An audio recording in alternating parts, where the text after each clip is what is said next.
Most of the traditional healthy eating advice is a load of rubbish. In fact, some of it makes losing weight harder, not easier. So today I'm going to expose the 4 biggest nutrition lies that are keeping you fat and walk you through the practical advice that I've given to hundreds of clients that actually works. And the last one is definitely going to ruffle a few feathers. In fact, it might get me cancelled altogether. So full screen the video and lock in. Okay, so the first lie is that low-fat food is healthy. Fat used to be seen as the bad macronutrient, but nowadays it tends to be carbs that are demonized more. But the belief system that fat makes you fat has stuck around. Now, it is true that fat is more calorie dense than carbs or protein. There are 9 calories for every gram of fat as opposed to 4 in carbs and protein. And for some people, lowering the amount of fat that they eat will obviously help when it comes to losing weight and metabolic health. But that doesn't mean that eating low or reduced fat food is necessarily healthy. First and foremost, there's a lot of benefits to dietary fat. The main ones being that it's proven to support your immune system and your endocrine system, your hormones. So removing fat from your diet altogether isn't the goal. In fact, I recommend that most of my clients aim to get between 25 to 30% of their calories from dietary fat. But the other problem with most low-fat food is that they end up swapping out the fat for carbs. And a lot of the time, the total calories end up higher. Now, assuming fat loss is the goal, that isn't good because we need to be in a calorie deficit to lose body fat. So can lowering the amount of fat that you eat help? Yes, absolutely. But before you go and buy the low-fat version of the food, just pick up both versions, the low-fat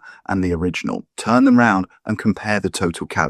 Because what you'll probably find is that they've substituted the fat for sugar, and not the naturally occurring sugar. We're talking about the nasty added sugar that we're trying to avoid. So that's number 1. And number 2 is very similar in that it's all about how food is being marketed to you. And this is what I call the high protein fallacy. With the rise of social media and let's call a spade, free speech, protein has been getting a lot of attention in the last decade or so. And that's great because protein is incredibly important, whether you're trying to build muscle or not. The word itself actually comes from the ancient Greek word protos, which means first. Protein keeps you feeling fuller for longer, and it helps control your cravings for sweet treats, both of which are going to be a massive help if you're trying to stick to a calorie target. However, companies are exploiting the rise in the popularity of protein and sticking high protein on everything these days and assuming that you, the customer, will just take their word for it. But what 99% of people don't know, and what I'm about to tell you right now, is that this is just a marketing scam. Let me break this down because it gets a little bit complicated. So in the UK, a product can be labeled high protein if just 20% of the calories come from protein. Not 20 grams,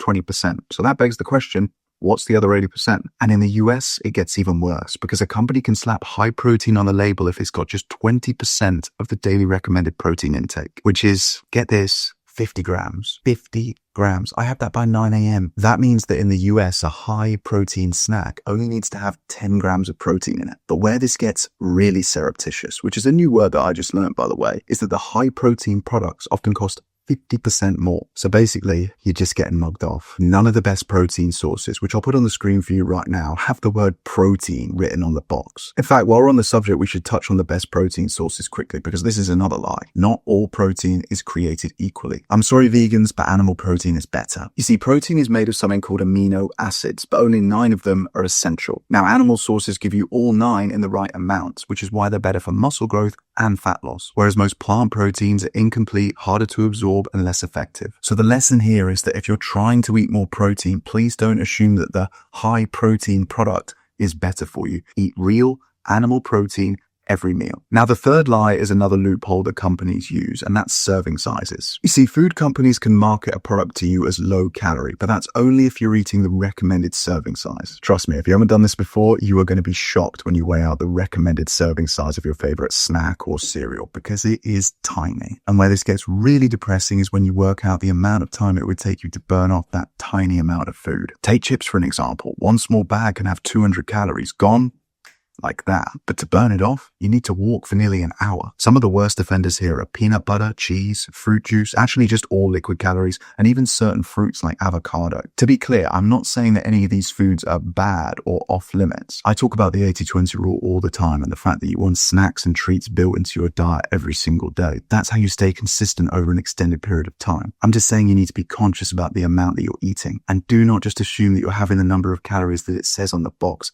because you're not. Most people's serving sizes are 2, if not 3 3 times bigger than the recommended. So the best thing that you can do is weigh out your portions of this stuff and track your calories. And then last but not least, the most controversial of them all, number 4, that plant food is healthy. So I think we can all agree that about 10 years ago, the world started losing its mind. Masculinity became toxic. Everyone became offended by everything. People started identifying as cats and wardrobes, and veganism became mainstream. But going vegan wasn't just a diet, was it? It was a trend. It was a movement. Some might even say it was a cult. It became people's entire personalities, and companies were right there to cash in on their mental breakdowns. But there was a problem. At first, only the true believers bought the plant-based food because, well, it tasted shit. These companies were gaining a reputation, but they weren't making any money. And I know veganism and communism tend to go like hand in hand, but even the most staunch vegan recognizes that a company needs to make profit to exist. These companies knew they were going to have to make their food taste good if they were going to make money. So what did they do? They added more ingredients than Kim Kardashian's had boyfriends, but not the good stuff, nothing healthy. They added more preservatives, more junk, and more calories. But it worked, and suddenly you had girlfriends forcing their boyfriends to eat this garbage. Guys, this is a fitness channel, but let me give you a crucial bit of relationship advice right now. If your girlfriend is a vegan, pause this video and call her right now and say, baby, I'm sorry, I love you, but it's over. Because trust me, boys, she will make your life fucking miserable. Why? Because she'll be miserable. She won't tell you that she is. She will cling to that vegan flag desperately with both arms, but trust me, deep down, she's craving a bacon sandwich. Now, if you're married to a vegan, that's different. That's actually your fault. I believe as a man, you should be loyal, so you've made your bed, deal with it. But you're a full-grown man. You need animal meat. You can avoid eating them if you want, fine by me, more for me and the other winners, because guess what?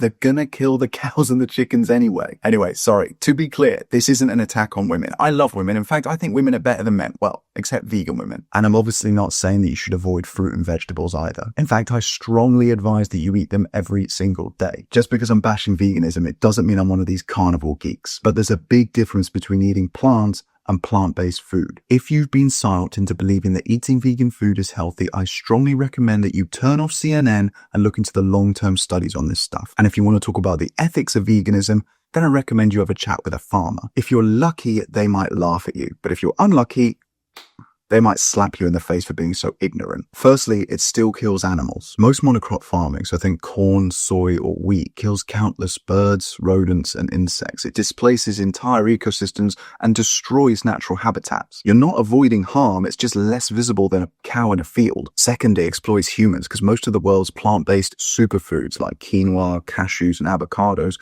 come from exploited, underpaid labor in developing countries. So if you're boycotting a steak from your local farm but funding exploitative labor to get your almond milk, you're not more ethical, you're just a hypocrite. And thirdly, the one that nobody thinks about is that plant-based diets require more food volume to get the same amount of calories, which means heavier, larger, and more frequent movement of food from farm to plate. That means more trucks on the road, more fuel burn, and a higher carbon footprint. The vegan diet is not healthy, it's not ethical, and the plant-based foods that's sold in plastic containers in supermarkets is just ultra-processed junk sold in a green wrapper. Fruit and veg is great, but so is steak, eggs, and chicken. So if you actually care about your health and the environment and the economy, eat both. Anyway, I hope you found the video useful. If you did, you should probably watch this one next because the chances are you're going to enjoy that one too.